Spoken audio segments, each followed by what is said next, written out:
Nobody prayed at the Old Mosque anymore. It stood at the far end of the village like a forgotten sentence. Walls the color of dried earth, a minaret that leaned slightly east as if listening for something.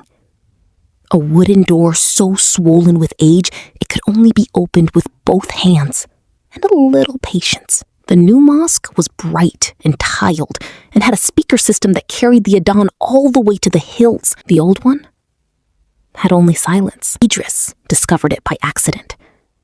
He was 11 and running from nothing.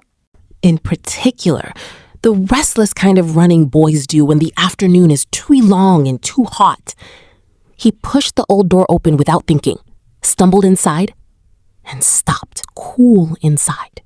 Impossibly cool for a building with no electricity and no fan. The floor was worn smooth by decades of foreheads and knees.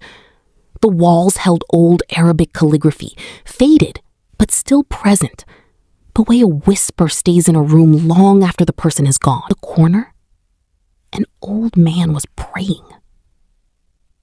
Idris froze. The man finished slowly, with the unhurried ease of someone who had all the time in the world. Turned and looked at Idris without surprise, as if he had been expected. He said simply.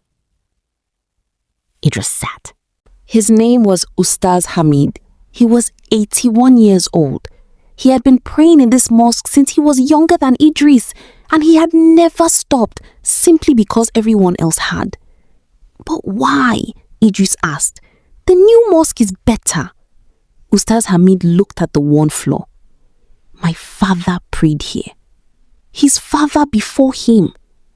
Their duas are inside these walls, boy. You think I would leave them alone? Idris looked at the walls differently after that. He came back the next day. And the next. Ustaz Hamid taught him things the school did not. How to sit with stillness. How to let silence be full rather than empty. How every crack in an old wall is a record of survival. That must have been lonely, Idris said. Ustaz Hamid smiled. When you are speaking to Allah, you are never the only one in the room. The secret of the old mosque, Idris eventually understood, was not hidden in its walls or its age or its impossible coolness on a hot day. The secret was this: that faithfulness does not require an audience.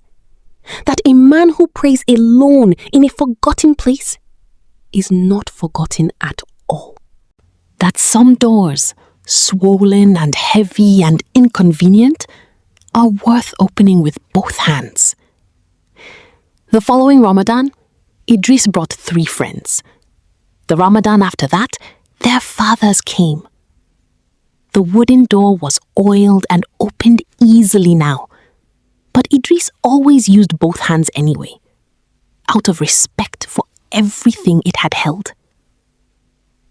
In houses which Allah has ordered to be raised, and that His name be mentioned therein, there glorify Him within them, in the mornings and evenings.